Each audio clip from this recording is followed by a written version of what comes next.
Good morning.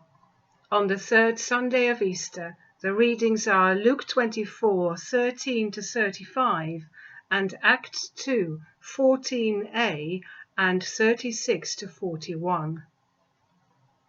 How are you traveling? If you're planning a journey, the question may be about the mode of transport.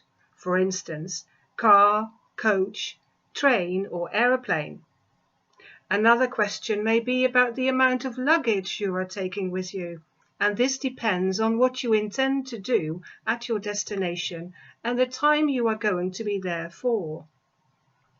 Most of our travel, therefore, is about our aims for the future, be it long-term or short.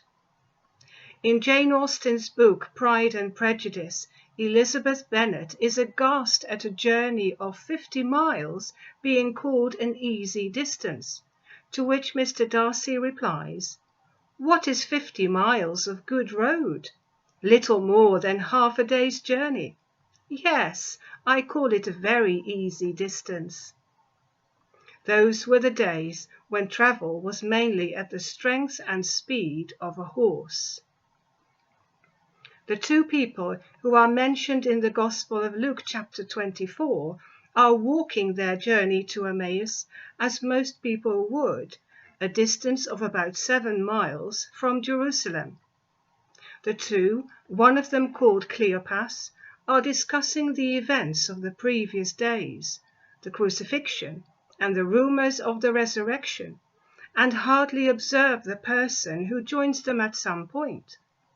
Their sadness about the way Jesus had died, and their wondering at what the women had told them about the empty tomb and the vision of angels who told them that Jesus was alive, it was all totally absorbing their minds and their hearts.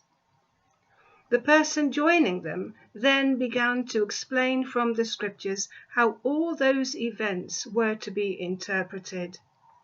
No doubt they listened intently and were so engrossed in it that at the moment of intended parting they invited the man in to supper with them. It was only at the moment when Jesus, for this was he, took bread, blessed and broke it, that the two recognized him. Then their eyes were open, Luke writes. And as Jesus then disappears from their sight, they can only do one thing: go back to Jerusalem to tell the others that Jesus is alive indeed and that they have seen him. We may well wonder, as have many others, why these people didn't recognize Jesus straight away. In part, it may have been because they were downcast, too sad to really see. As they couldn't see spiritually the scriptures talking about it, they couldn't see literally that it was Jesus indeed, risen from the dead. In some of the other resurrection witness accounts, we find something similar, that the people who saw Jesus didn't know immediately that it was he. He was the same, yet different. Going through death may have done this. It is a mystery we may perhaps never truly comprehend this side of eternity. In any case, they were traveling to Emmaus, first with their hearts and minds in a whirl, not knowing where they were. Then, once it becomes clear to them that there was a purpose in their journey and that it was amazingly wonderful, they go back to where they came from to tell others.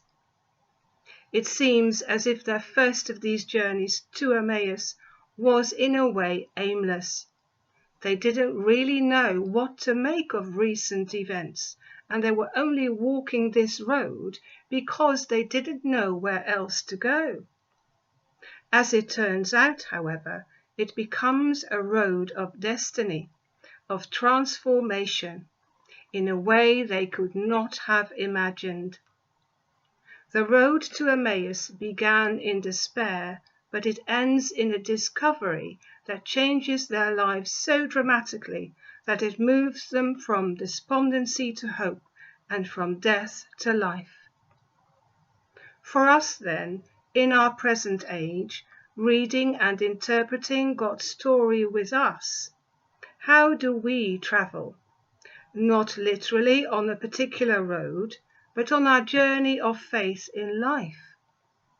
More importantly, perhaps, where are we journeying to? And how light are we traveling? If our load, our luggage, is too heavy, are we able to let go of non-essentials? Who is traveling along with us, and who may join us on the way? Amen.